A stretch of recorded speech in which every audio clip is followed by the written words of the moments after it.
So, the coronavirus, it's going to be over sometime, right? Well, sure.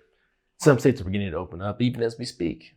Others are being stubborn and staying closed, angering some folks and delighting others. But eventually, the whole thing will open up once more. And when the economy does open up again, it's likely going to be much different than when it closed down. But the one thing that is going to be similar is that investors are going to be looking to grow.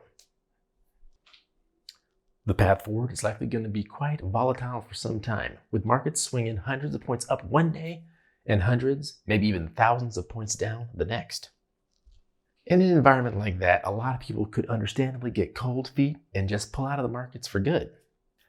That strategy could be a good one for someone looking to make a fast buck in the market. That's actually debatable, but it is definitely a bad tactic for a long-term investor. You see, long-term investing is the surest possible route to wealth for just about everybody. That includes me and hopefully you. In this video, we're going to talk about some of the best long-term investment options that we have in the post-corona economy. So be sure to like and subscribe, especially if you get any value out of this video. And with that, let's get started.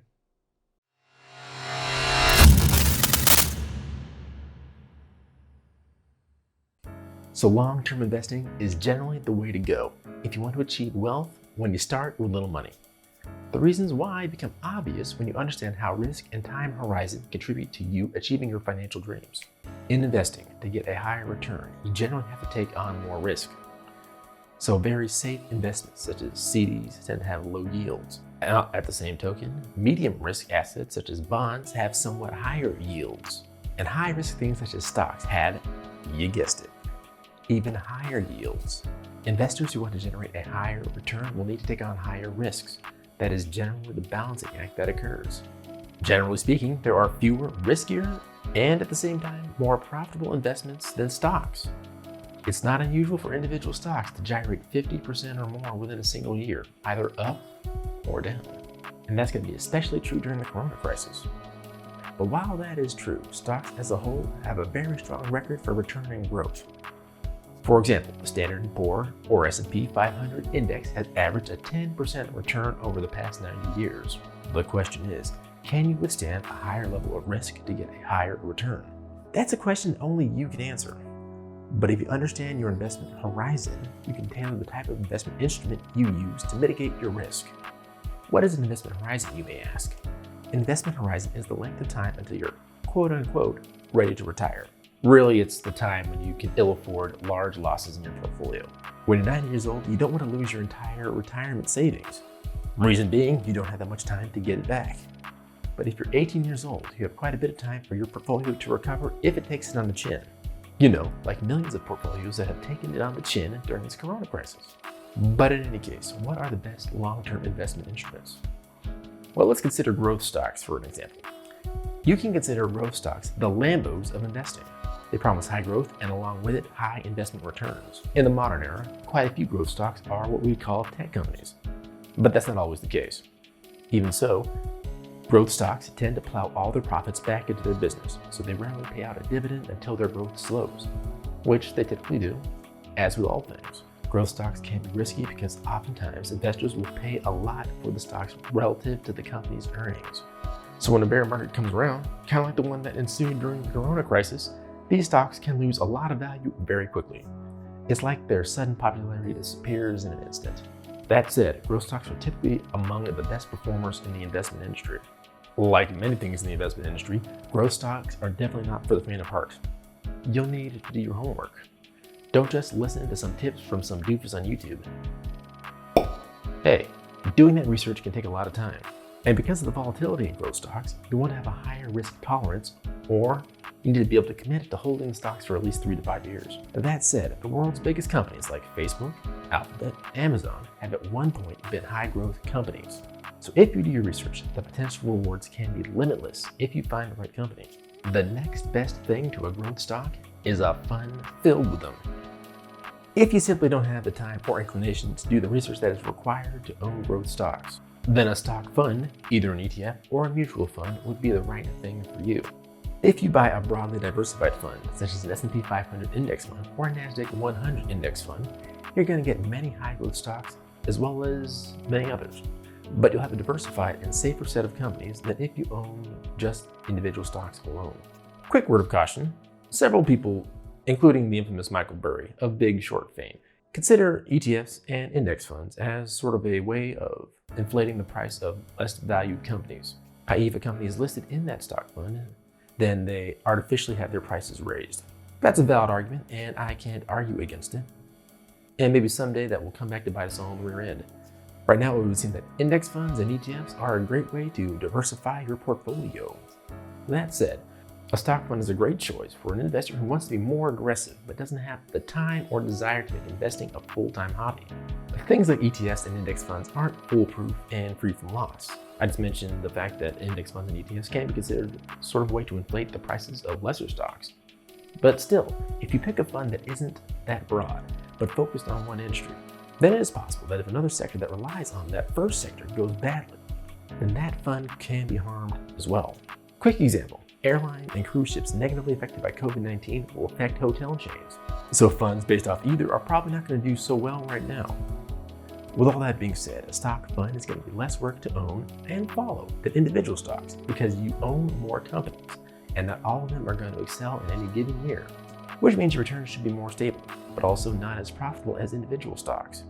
But even then, with a stock fund, you'll have plenty of potential upside. A little bit lower on the risk profile are bond funds.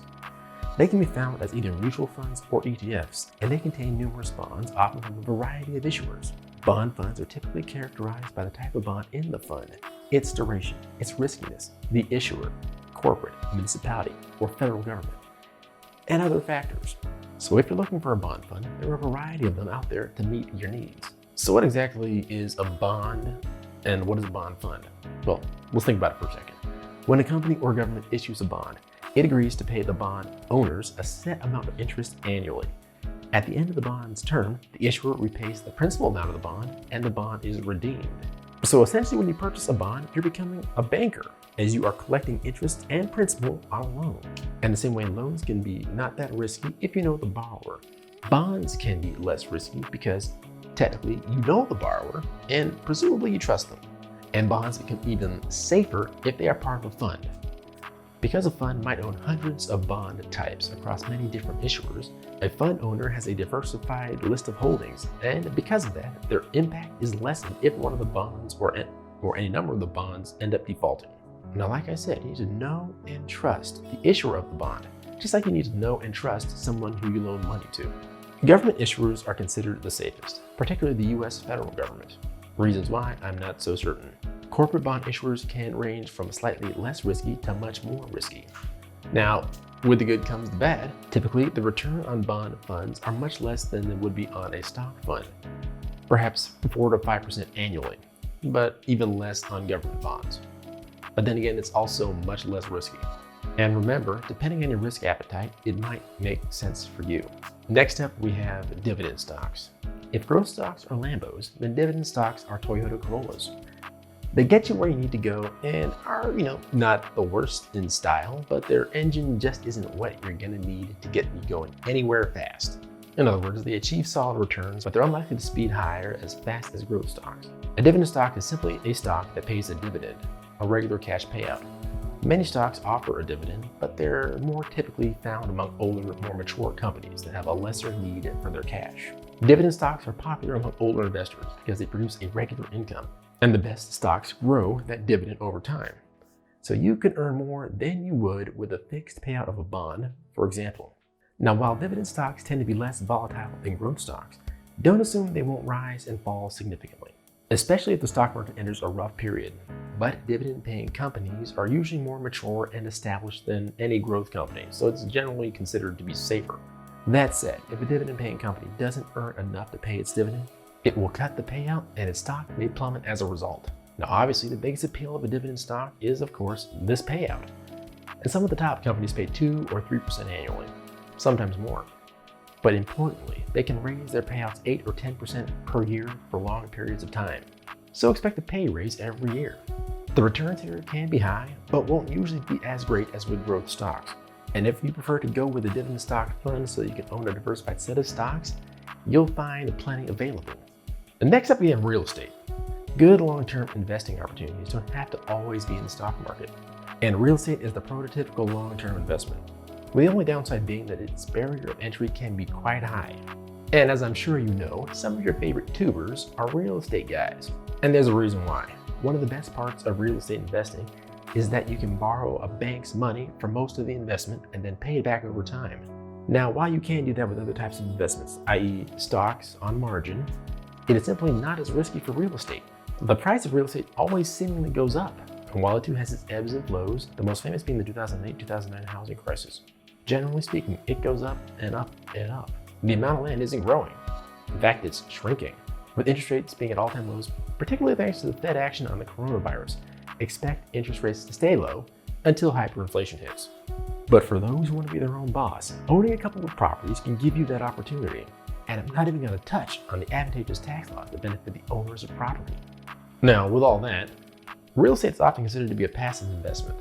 That's not necessarily the case, however, as you may have to do quite a bit of active management if you're renting the property, and even if you're owning the property. You have to keep the property up. You can't let it go to hell. And even with that, anytime you're borrowing significant amounts of money, you're putting extra stress on an investment turning out well. But even if you buy real estate with cold hard cash, you'll have a lot of money tied up in that asset. And that lack of diversification can create problems if something happens to the asset, or if you want to use that money for something else. And if you're renting out properties, if you don't have any tenants for those properties, you'll need to keep paying the mortgage and other maintenance costs out of your own pocket. But like they say, no risk, no reward. If you selected a good property and you manage it well, you can earn many times your investments if you're willing to hold the assets over a long period of time. Particularly if you pay off the mortgage on the property. In that event, you'll enjoy greater stability and cash flow, which makes rental properties an attractive option for older investors. Small cap stocks. Small cap stocks can be among the most lucrative types of investments that there are. Now, what is a small cap stock? A small cap stock is the stock of a relatively small company. The reasons why they can be really profitable is because they have the potential to grow quickly or capitalize on an emerging market over time. In fact, Amazon began as a small cap stock, and investors who held on to the stock through its small cap period until it became a growth stock became very rich indeed. Small cap stocks are often also high growth stocks, although not always. But like their high stock cousins, small cap stocks tend to be riskier. Small companies are just more risky in general because they have fewer financial resources, less access to capital markets, and less buying power in their markets. But well-run companies can do very well for their investors, especially if they can continue growing and gaining scale. Similar to growth stocks, investors are expected to pay a lot for the earnings of a small cap stock. And this is really true if the stock has the potential to grow or become an Amazon-type company at some point. But because of that price, many small cap stocks may fall fast and hard. Now, if you thought buying individual growth stock companies took a lot of time and effort, buying small cap companies really takes time and effort. So don't even think about it unless you're willing to do some real homework. Homework that may include boots on the ground at the company, actually interviewing key personnel. The reward for finding a successful small cap stock is immense. If you're able to find one, you could easily realize 20% annual returns or more for decades. The key, though, is finding a company that is truly innovating and that is also resonating with a large audience. Not an easy feat to pull off. Also not an easy feat to pull off, resonating with a large audience, which is what we strive to do each and every video. Let the world know how we resonated with you by dropping us a comment down below on these long-term investing opportunities. And be sure to like this video if you liked this video, if you haven't done so already. And if you want more videos just like this in the very near future, be sure to subscribe and smash that notification bell. And if you want more videos like this in the very near future, be sure to subscribe and smash that notification bell, as we have more great videos that we drop weekly, and we know you're going to love them. And we know you're going to love them. Let me tell you a secret. A goal without a plan is a wish. A goal with a plan and no action is a wish list. So be sure to take action on your goals, your business, and your finances using the power of technology. And we'll catch you next time. Peace.